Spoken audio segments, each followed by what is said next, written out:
February 5th, 2026. It is 5:10 p.m. and I would like to call to order the Town of Bowling Green Town Council work session.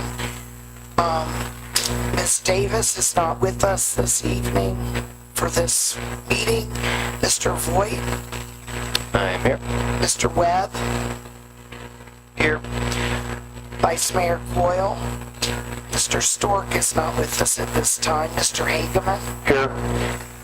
All are present with one exception. I would like to have a motion for Dr. Chenault to join us electronically for this meeting. I'll make the motion for Dr. John to join this meeting. I'll second. I have a motion and a second. Any discussion? All in favor, raise your right hand. Thank you. Welcome to the meeting, Dr. Chenault. Thank you. So we have a quorum. We're going to go directly into our action items. We have a capital improvement program, and at this time, I'll turn this over to our town manager, India Adams-Jacobs. Thank you, Madam Mayor. Good afternoon, Mayor, members of council. Before you is the proposed capital improvement plan for FY 27 through 32. We highlighted this at the town council retreat. I don't believe there have been any modifications since then. I took this to the Planning Commission to seek their approval and their input and feedback. There were no modifications from the Planning Commission in terms of additions of items or omission of items. So I'll just highlight some items in the general fund. The community park was on our plan from before. We still are going to be trying to seek grants for that so that we could improve our park. We have 2028 there for that funding. We are seeking some grant opportunities currently. We have some concept plans that were developed before that relate to pavilion and obviously some actual playground equipment improvements and hopefully bathrooms as well. So that is something that we are looking to seek. We have identified the leaf truck is past its useful life. Public Works Department has done a good job to try to extend it another year, 2 years over the last 2 years, but next fiscal year, that's something we're going to need to be looking at replacing. Courthouse Lane will need some additional rehabilitation. Public Works staff has worked to obtain some quotes there, so that $56,000 is the amount that we're identifying at this time to rehab that building for it to be inhabitable again, as well as the town hall ballroom floor replacement. That quote there is for replacement of the floor to replace it with vinyl. We also have a quote for hardwood as well, but that is just the price for vinyl if that is a decision to be made in the future. Police patrol vehicle replacement is there for 27 as well. We have had a history of using and utilizing programs through USDA for grant replacements for vehicles, but the funding source there is not what it used to be, so we're going to probably have to seek some other opportunities for replacement of our fleet if we're not able to obtain them through surplus from other localities. Moving on to enterprise funds, our well replacements, modification, radionuclide treatment project, you see there. We obviously have sought grant funding for that, so that number has been projected from Stantec and our engineers. The water line replacement project number is there as well. We talked at the retreat about prioritizing based on our debt capacity and affordability. So we have discussed potentially prioritizing projects based on the priorities that were established, water, sewer being kind of the number 1 and 2 priorities. Looking out, the water replacement, water meter replacement, best practices is 10 years on beginning to replace those meters. So we've started to project replacements not at one time as they were all installed at one time based on that funding at the time, but in multi-year phase approach. We've also taken a look at starting to repair and replace our fire hydrants. As you know, council approved replacing 3 this fiscal year, so that's something that we're going to hopefully look at doing on a more regular basis based on the needs of those replacements and those hydrants and the life span of those hydrants. We started obviously with those that were in poor condition, and we'll be working from poor to fair until we can get caught up. Moving on to our sewer fund, working on some kind of proactive management of our utility on that side, moving up the street to North Main, as well as, which we're calling Phase 3, and then Phase 4, working with our in-building contractors have projected some costs there as it relates to sewer replacement for that section of Main Street. We've been awarded the low-interest loan for the sludge management upgrades at the plant. That's the $2.7 million you see there. Our public works team has also identified the need for our generators at our lift stations into those fiscal years 27, 28, and 29, and those are the quotes as of today. So that concludes the presentation for the general fund, water fund, and sewer fund. And you see the totals there, totaling about $20 million for the total CIP. Obviously, this is largely unfunded, but in order for us to obtain grants, we have to have a CIP with prioritization from council and adopted by council so that we can go and seek funding for some of these projects. So with that, I'll entertain any questions that you may have. And otherwise, this will be a part of the budget process that will come forward probably in April. Ms. Adams-Jacobs, when, if ever, was the last time the town had a CIP to your knowledge? I think the council adopted the first CIP, or that I can see record of, in 24. Are there any questions from the council?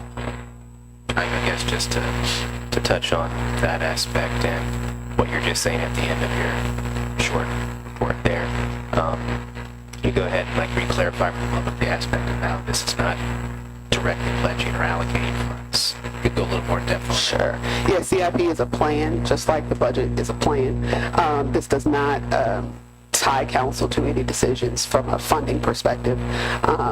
This is obviously an exercise to identify what our priorities are, plan for our capital needs. In most places, you do a CIP on a 5 to 7, 10 year, depending on where you are. And so, since at least I've been manager, trying to identify, based on the general fund needs, our water fund and our sewer, where our largest priorities are. Obviously, there had been some work done prior from the various Dewberry reports and then PERs from Webb and Associates over multiple years, prioritizing some areas on our utility system. And so this kind of just compiles some of those priorities from those kind of disparate projects and some of that previous work into one document so that we can track it and then obviously go out and try to obtain funding to begin to address those. Perfect, thanks. For those of you that don't know, a CIP is a capital improvement plan. Okay, we will, if there's no further discussion on this, we'll move on to item number 2, the 301 Special Task District Analysis and Presentation, and we have Mr. Ted Cole here from that. Welcome, Ted. Thank you. Appreciate it. So,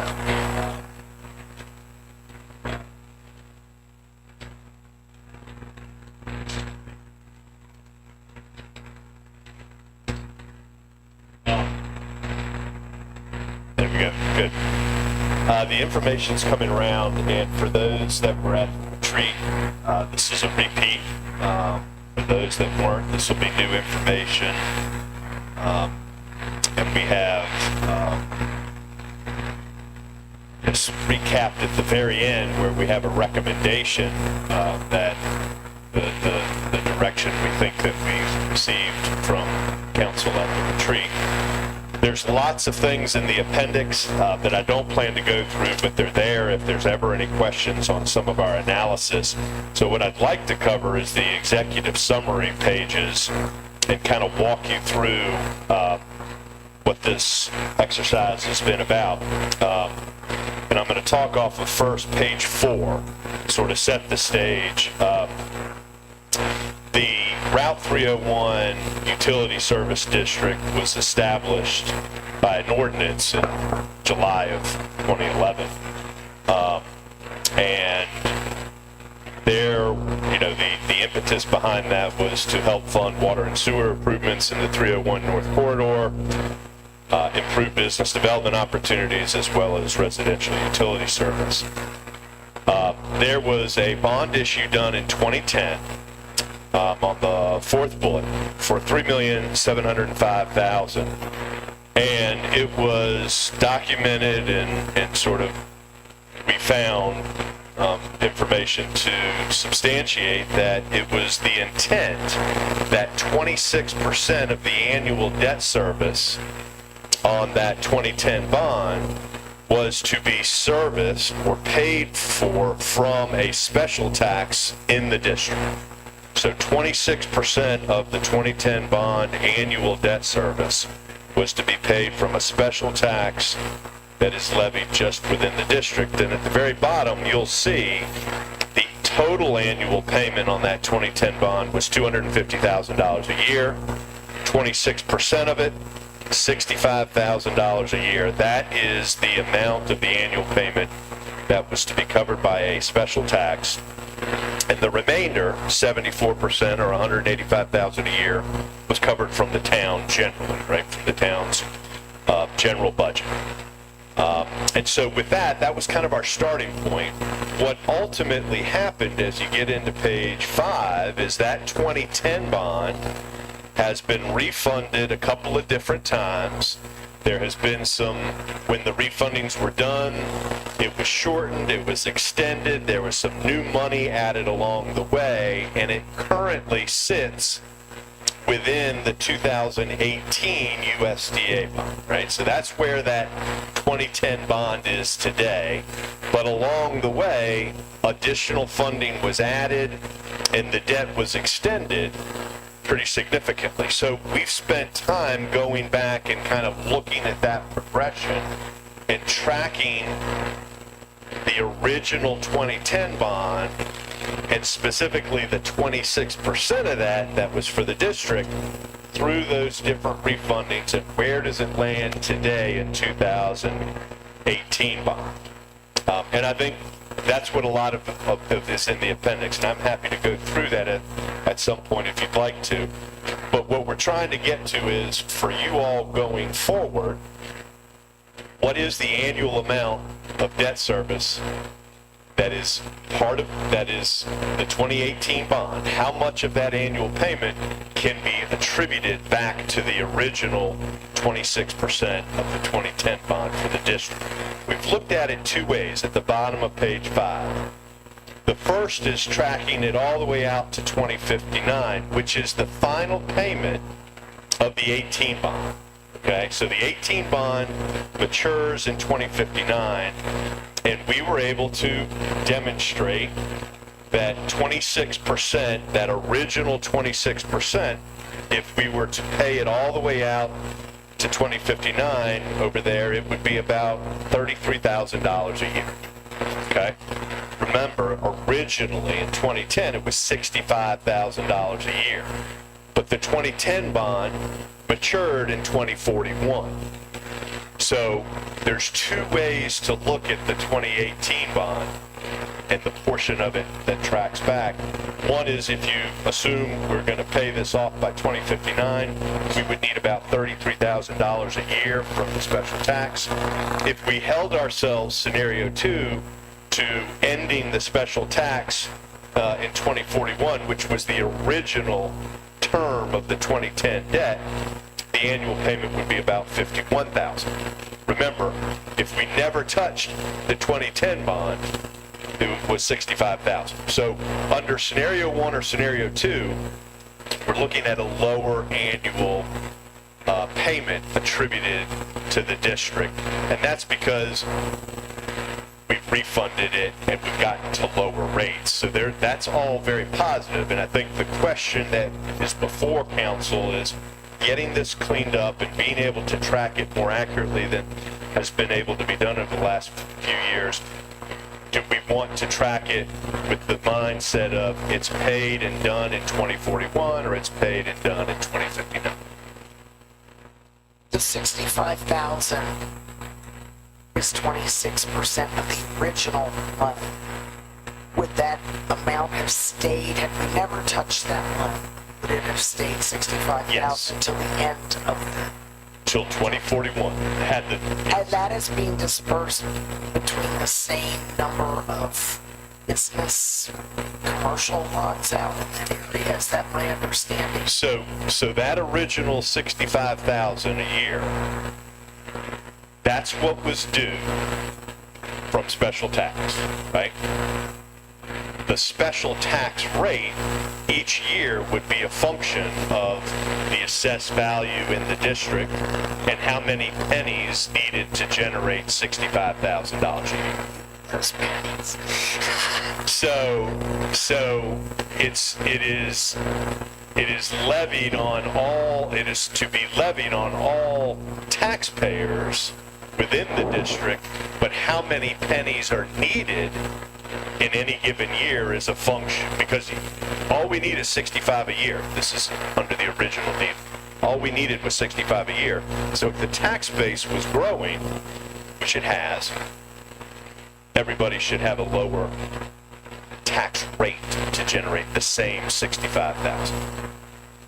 And they cleaned up the boundary lines for what this 301 district is, because there was, at our retreat, we were looking at that. I live in that area, but I'm not past the cemetery, so it was kind of a gray area. I have never paid any special tax. 27 years I've lived there. But we need to know where the exact boundaries are so we know exactly what properties Yeah, and I include may this. ask, And I'm not on a list to pay, but I wasn't on a list not to pay. So, yeah, I may ask the town manager, the town attorney to weigh in, but my understanding is that is proposed, one of the parts of this process of getting that very clearly delineated, who's in this district and who isn't, who's obligated to pay real estate taxes and who isn't, so that you can get an accurate calculation done to set the tax rate necessary to generate the revenue you need as part of the FY27 budget. we're starting on that information. That is accurate. The town attorney hopefully will be here soon to clarify, but obviously, efforts to discuss steps to kind of improve the process, which includes ordinance cleanup to clarify some of those items moving forward, as well as based on the direction from council related to the scenario that is chosen, and that will guide the next steps of the process, which does require a public hearing to the ordinance. Revised ordinance. Good. So any of the people that live in commercial property out there will have an opportunity to speak to this. Yeah, that's what I said. Property. People live there, business owners. Okay. Good. Go, Dan. You know, my recollection when the original ordinance was passed, I think specific properties were identified to be within the district. Yeah, and it was very specific as to who was at. I do remember the boundary did not include a couple of residential properties right on, but I remember 2 green homes that were there. See, I've heard, and that's my point. I've heard people's recollections, and they're similar but a little different. And so we do need clarification for that. What exactly are the boundaries and what properties are?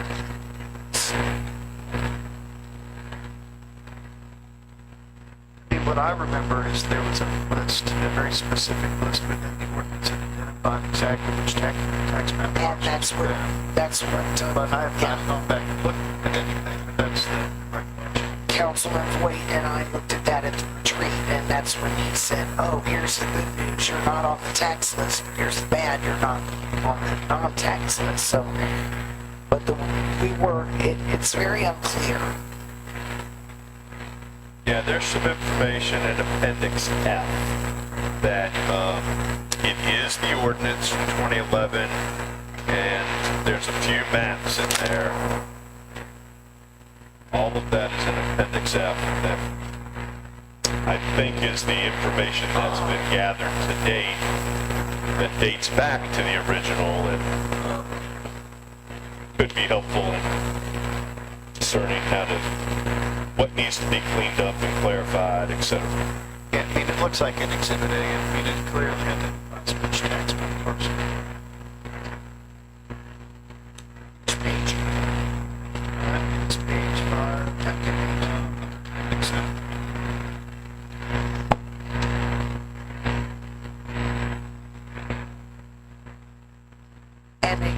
And Exhibit B says parcels not included in Route 301 North or Utility Service District, and I'm not listed there, so I'm not on either list.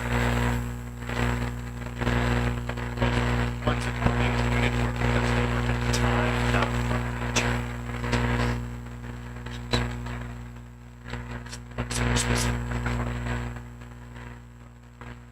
Boy Scouts,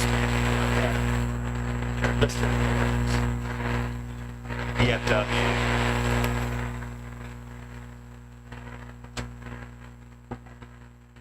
Sorry for not using.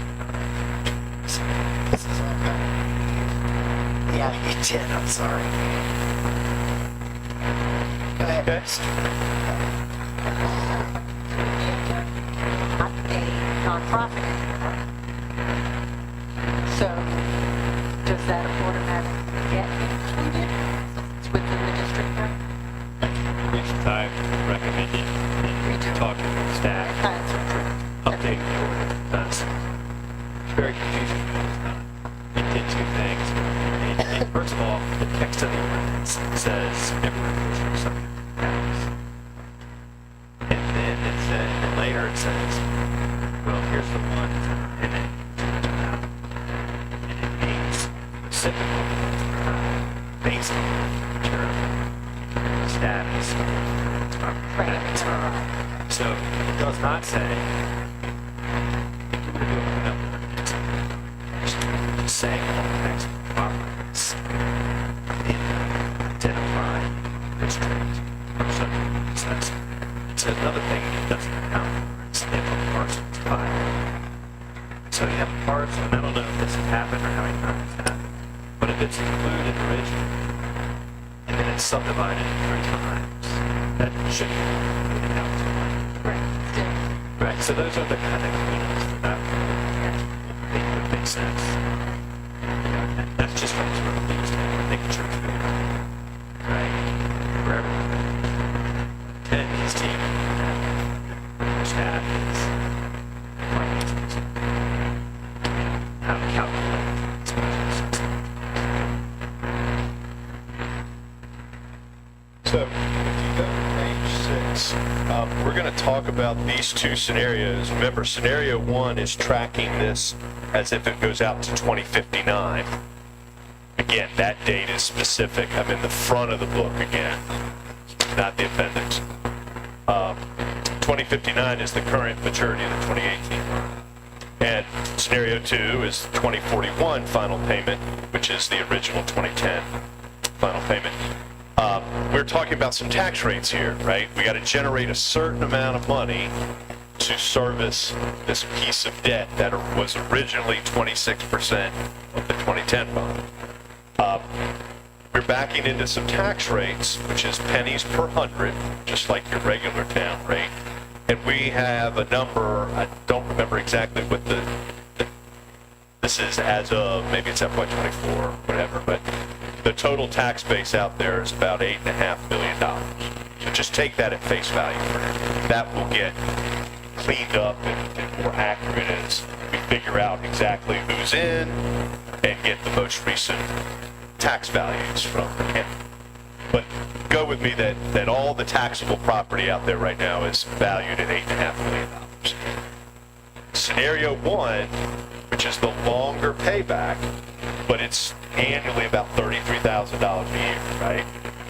That would require around 39 cents a hundred on that $8.5 million of tax base to cover, to generate the $33,000 a year that would be due on the bond and attributable to the special tax district. If we held ourselves to that shorter payback, 2041, which was the original sunset of this whole plan, we need to come up with $51,000 a year, and on the same tax base, that's about 61 cents per hundred. Keep in mind, the original 2010 bond, had it never changed, would require about 77 cents per hundred. So I guess the good news in all of this, right, is that the interest rates on this debt have come down through these refundings, and what the base case would be today is we got to still come up with $65,000 if that was never changed, and in order to do that on the $8.5 million value, you would need 77 cents to do it. Well, under either scenario, one or two, we're talking about a lower tax rate, which is positive. And you can see the numbers on page 7. And I'm sorry, they're kind of faint in my printout. I apologize for that, but this is probably one of the most helpful pages. When you look at the far left, that's the original deal, original 2010 deal, and you'll see the $65,000 a year that is attributable to the special tax district. And then to the right of that, the $185,000 that the town was covering from its general budget, right? Together, we owed that $250,000. And it ends in 2041. And under today's valuation out there, you'll see at the very bottom, it would take about 77 cents per hundred levied in the district to generate the $65,000 a year. All right, the middle of the page is saying, okay, we've refunded this a couple times, rates have come down, but we figured out how to track the original 26% through that. And if we took advantage of the longer term debt that we now have and amortize this over 2059, the annual revenue requirement from the district is $33,000. And that means to the right of that, the town's covering $182,000. Those two numbers together is what is owed annually to USDA. Just the one. And under today's valuation, that $33,000 a year would require about a 39-cent tax rate. And then on the far right is what we're calling scenario 2, and I think this is where those at the retreat landed. I don't know that we took a formal vote or motion or anything, just maybe the temperature of the group, and felt like holding the final payment on this to 2041, which is consistent with the original ordinance and the original debt, not extending it. The annual revenue needed to be generated from the district tax is $51,000 a year. Under the current valuation, that would be about 61 cents. That would be on top of whatever you all are levying town-wide for your general tax rate, right? So 61 cents. And you'll notice to the right, that means the town is covering $163,000 to 2041, but then it steps up in 2042, and the town's covering $215,000. So that is just a function of the fact that the debt goes out to 59, but the special tax revenue would end in 2041, presumably, right? You would be in a position, if you went that route and there was no additional special tax debt issued, you could end the special tax in 2041, at which point 100% of the debt has got to be serviced by the town generally. Measures can we put in place to, if we vote on one of these, to keep it that way? I mean, what's to keep a future council?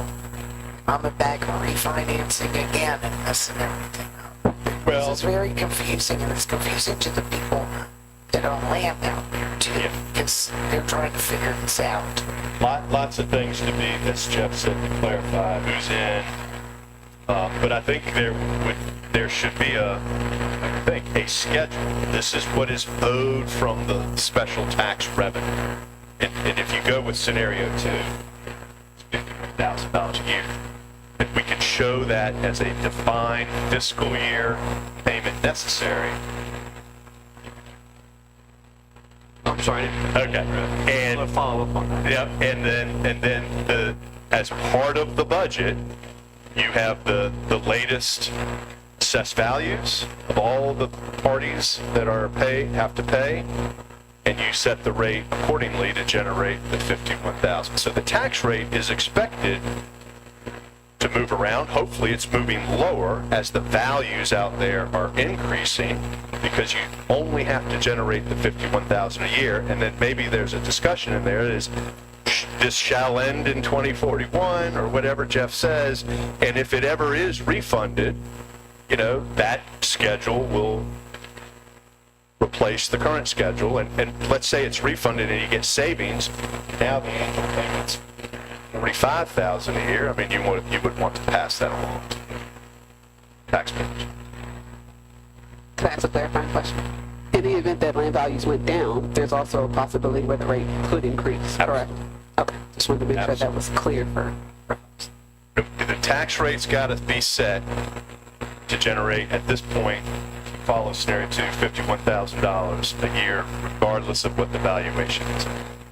And also, hypothetically, if there was future growth on one corridor and new values were added, new properties or parcels to this district as it is, there's a possibility that there could be a significant decrease in the rate, correct?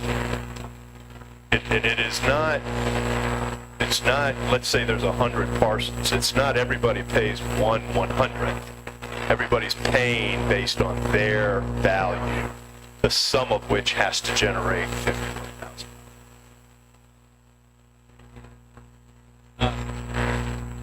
To your question, Mayor, my own that is that, and we covered this a little bit in the retreat, the debt that is out, the original bonds issue,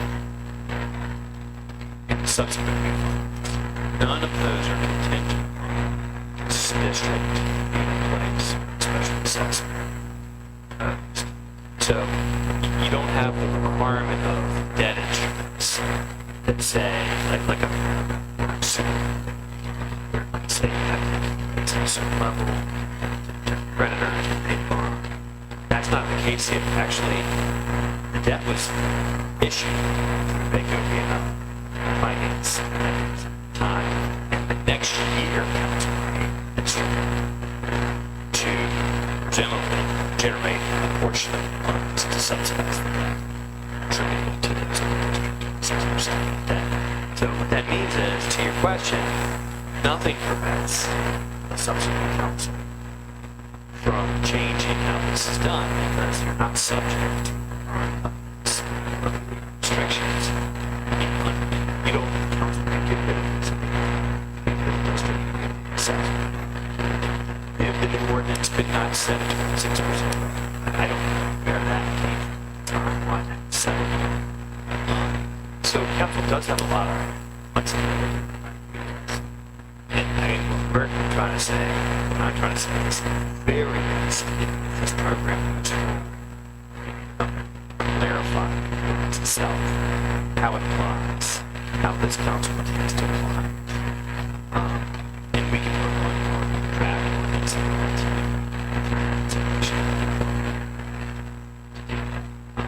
but that's the short answer. There's nothing stopping it from council. So I'm just saying, you know what, we're gonna get rid of it and have it fully paid by the general. So these are some things, but at least, at the very least, you all now have a handle on what stand affairs. You can clear it up. Are there any other questions for Ted at this moment? Go Go ahead, Jeff.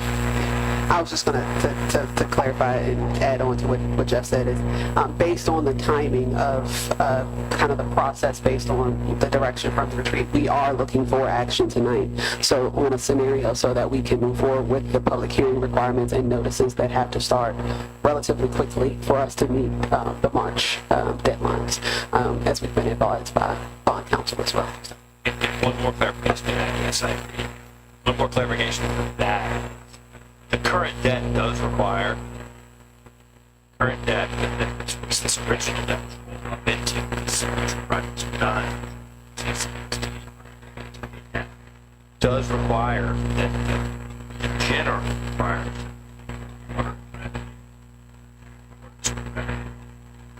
is covers.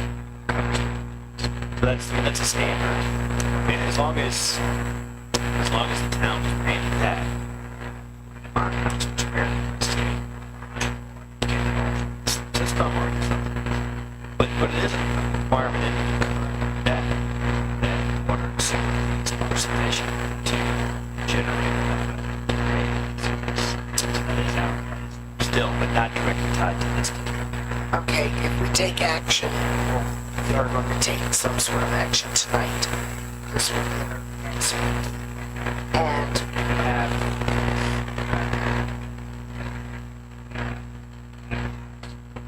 Dr. Chenault is attending electronically. Does he have to be here in person to take this vote since it's a tax? This is just giving staff direction. Thank you. So, Okay, I just want some clarification. Jeff, you had a question? Yeah,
we could be collecting more than the original ordinance had intended.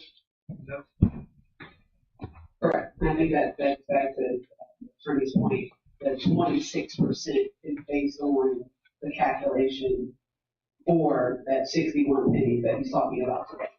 But I think to what Mr. Moore mentioned at the retreat, that if council theoretically, if they did not want to have a percentage, then that number wouldn't be connected to the court. It would be subject to the district, and then that's what's collected. But to your point, if there are new parcels that are added, there could be a point where there's recalculations done. If that's something that desire to change from the scenario that's collected, that rate could go down. I mean, would we put in the ordinance that annually, that we will reassess that rate? I mean, it's already, it is, I mean, it's, yeah, I think it intended to be. I do have some records going for a handful of years after the original adoption, where when council adopted the state tax rate, so you did, it reflected the 301 tax district special. And it was $1.07 originally. It eventually came down to where it's now 84 or whatever. But I guess your question are those properties? We don't do annual assessment. We don't do annual assessment. No. That's the best. So we're not going to have annual. Well, and base. but if you have properties that have new buildings and That doesn't get constructed, Yeah. then that would change it. So Yeah. and really, I guess that's what I'm thinking. That, you know, if things are ever built out, That gets you captured. start. I'm not no assessor, but yeah, new stuff gets captured.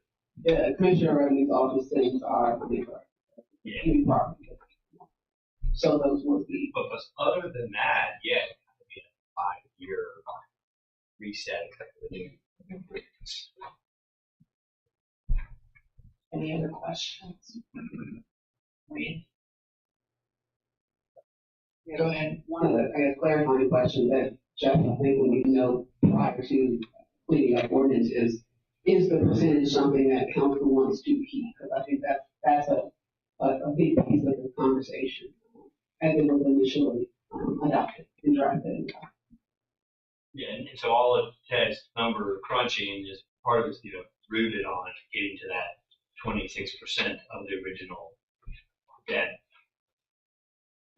Whatever that takes on each year. And that's, again, we don't know the history, I don't think, of that 26%. I mean, you can stick with it, leave it, or you could be silent on it. Because, as we talked to bond counsel about it, there's no requirement. Again, this ordinance is not tied to the actual debt instrument. So you have really a lot of flexibility. It could be silent on that percentage, and it could be more of a later on discussion on council and decision year by year where you set it. That might give you in some sense more flexibility year by year to set. But you wouldn't have that in the ordinance number to hit. If we set it year by year, that would help accommodate fluctuating interest rates too. It would, I think, give you more flexibility. And it can also be phrased as up to 26%.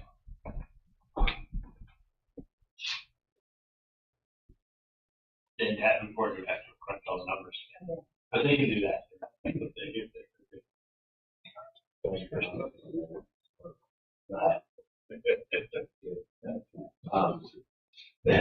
My only opinion on that is doing anything other than fix, or going in the other, going down, will increase the burden on people that want to, force speed in that investment aspect. So my gut reaction to it is to keep it as the idea of flexibility. I guess my initial response is.